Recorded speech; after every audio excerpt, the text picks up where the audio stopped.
O Israel, return unto the Lord thy God. Hosea chapter 14 verse 1. Now let us see the fourth stone which the Lord brought to David.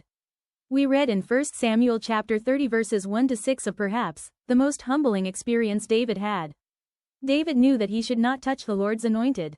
Then after some time he became so impatient that he was tempted to join the Philistines in their fight against Saul. Nevertheless, the leaders of the Philistines refused to trust David and sent him back. Sad and frustrated, David returned to Ziklag. On returning, David found that Ziklag had been sacked and burnt, and the women and children had all been carried away as captives. Seeing this, David and his men began to weep until they had not more strength to weep. After a while David's men began to speak of stoning him. Verse 6. Yes, it was David's mistake. He should have consulted God before going out with the Philistines. He had done this on many occasions, but this time he had been impatient and had brought so much suffering upon himself and his men. Sometimes it is same with us also. We wait for God's will to be revealed. After a while we get discouraged and say, I cannot wait any longer. Then we go and do something hastily without finding the will of God. For this reason we find today so many broken homes, so many unhappy lives and so many miserable families, all because of men, women and children who are living in sin. They were not willing to wait and find God's will, so now they are shedding tears. Even after committing such blunders, if we are willing to return to the Lord, He is willing to forgive and receive us. So when David repented, God forgave him.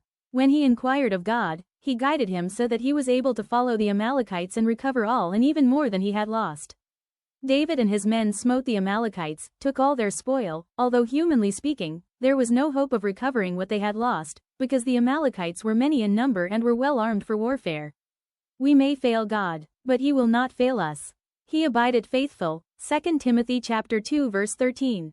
David was able now to pay all the debts he had incurred in receiving the help and shelter of friends during his 8 years of sojourn in the wilderness. As a man of God, David remembered all the kindness shown to him, and repaid it at the earliest opportunity. He was not like some of us who are very clever in borrowing money and then equally clever in forgetting all about it. When we ask for a loan we are so earnest, and promise to repay very quickly, perhaps, even the next day or the same evening. Then weeks, months, and years pass by and we will not repay even if we are reminded. David repaid not by compulsion, but willingly and joyfully. That is why his recovery was full, not only materially, but spiritually.